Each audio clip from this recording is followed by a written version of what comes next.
Bonjour, dans ce premier épisode de la mini-série sur le gambit scandinave, donc après l'introduction, nous allons voir la variante suivante, E4, D5, prise, cavalier F6, donc C4, C6, prise, cavalier C6. Nous allons voir la variante où les blancs sont finalement assez insouciants et vont sortir à la fois cavalier F3 et cavalier C3. Donc cavalier F3, E5, cavalier C3. Donc là, dans ce type de position, sans hésiter, vous poussez immédiatement E4. Alors dans cet épisode, nous allons voir le repli du cavalier en G1, et dans l'épisode suivant, nous verrons le cavalier qui jouera en G5. Évidemment, si là les blancs jouent cavalier H4, bon, vous pouvez aller gagner ce cavalier, hein, c'est bon. Vous pouvez même, l'ordinateur propose même des coups qui seraient encore plus forts, mais pourquoi s'embêter quand on peut gagner une pièce. Donc, après cavalier G1, bon, là, vous sortez naturellement votre fou ici.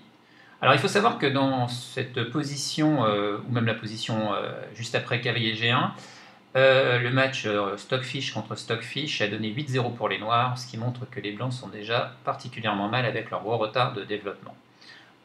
Donc, dans cette position, Stockfish avec les blancs est assez désespéré, il joue D4 pour rendre tout de suite le pion. Donc on regardera ça, mais un humain essaierait probablement de réagir et de jouer D3.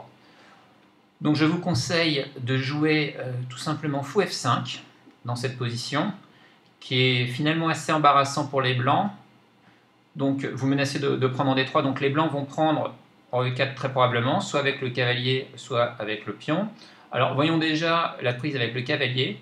Vous pouvez indifféremment prendre le cavalier avec le fou ou le cavalier. Bon, je vous propose de regarder la prise avec le cavalier, prise. Là, vous avez la petite tactique fou prend F2, qui met déjà les blancs dans l'embarras. Roi E2.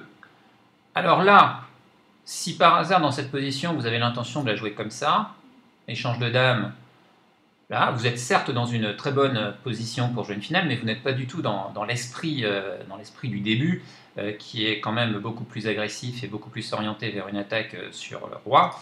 Donc à partir de cette position, je vous suggère de jouer par exemple Dame B6. Et les blancs sont évidemment extrêmement mal. Par exemple, s'ils prennent le fou, bon, vous pouvez jouer en coin intermédiaire tour D8. Dame A4, vous remarquerez que la dame blanche manquait déjà de coups à partir de cette position, hein, puisque si elle va en C2 ou en B3, elle se prend une fourchette en D4.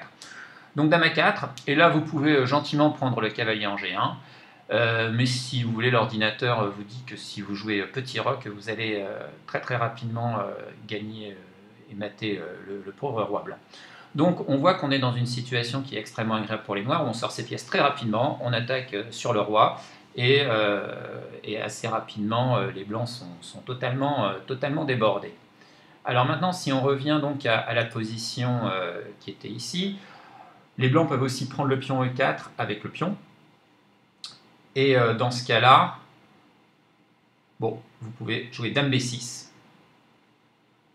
avec une très forte activité. Alors, si vous voulez, vous auriez pu aussi jouer des coups comme Dame E7 qui sont aussi dans l'esprit de ce début. En tout cas, à nouveau, dans l'esprit du début, vous n'échangez pas les dames quand ce n'est pas nécessaire.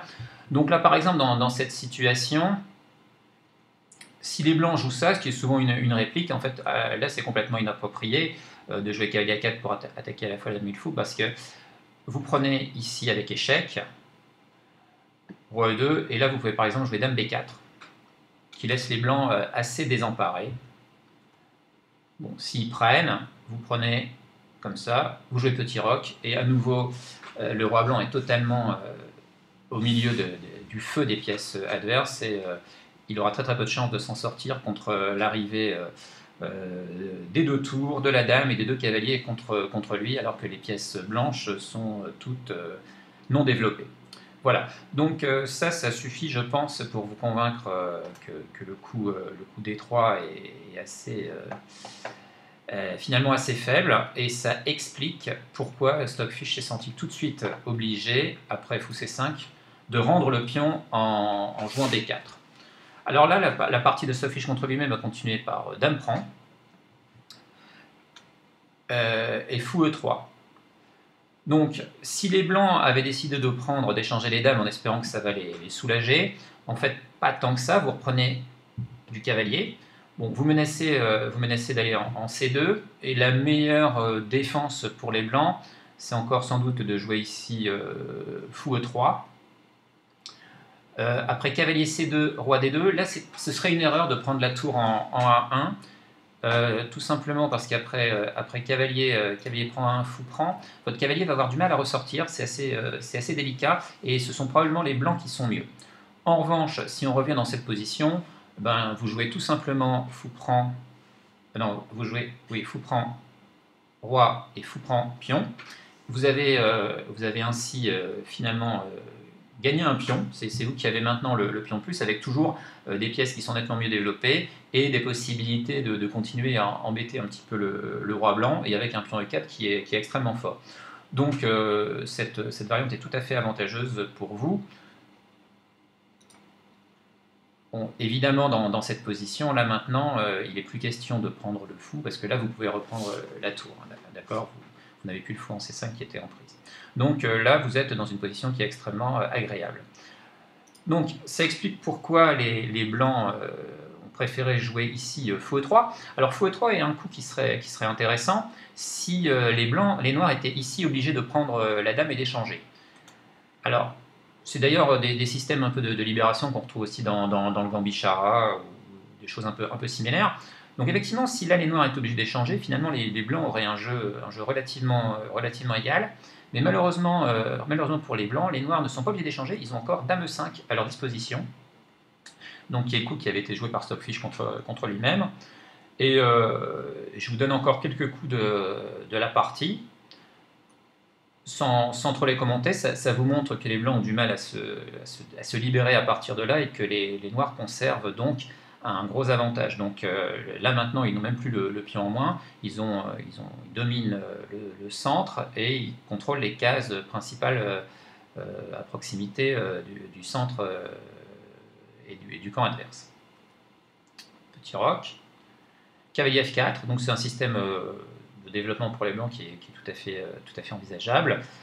Mais les pièces blanches finalement sont peu harmonieuses. Là, les noirs peuvent tout de suite jouer tour D8 pour embêter la dame blanche, qui se retrouve déjà avec quelques difficultés pour trouver de bonnes cases. Donc Stockfish avait joué dame C1, fou prend. Là, Stockfish a repris du pion et pas de la dame, parce que reprendre de la dame après cavalier B4 laisse les blancs dans une situation qui est quand même assez compliquée. Donc il a préféré reprendre du pion. Alors là, Stockfish d'abord jouait fou G4, mais un humain aurait probablement joué cavalier B4 tout de suite. Bon, fou G4, fou E2, cavalier B4. Donc là, les blancs ont enfin pu faire le petit roc, mais ça ne les soulage pas tant que ça. Fou prend, reprise, cavalier G4. Donc vous voyez, même si les blancs ont réussi plus ou moins à s'en tirer sans se faire mater, il n'en reste pas moins que leurs faiblesses, notamment celle du pion E3, sont assez fortes. Les noirs menacent aussi d'envahir éventuellement à un moment la case D3, et les tours noirs vont être forcément beaucoup plus actives. Donc si là les blancs essaient de se soulager en proposant un échange de dames, les noirs peuvent l'accepter, et là jouer cavalier D3.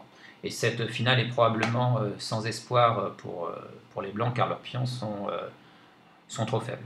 Donc c'était systématiquement le genre de position à laquelle le match Stockfish contre Stockfish aboutissait, et donc comme je vous l'ai dit, ça n'a pas fait un pli, les noirs ont gagné systématiquement ce type de position. Voilà, donc à l'épisode suivant, on va voir au septième coup, dans cette position, on va voir le saut du cavalier en G5. Au revoir.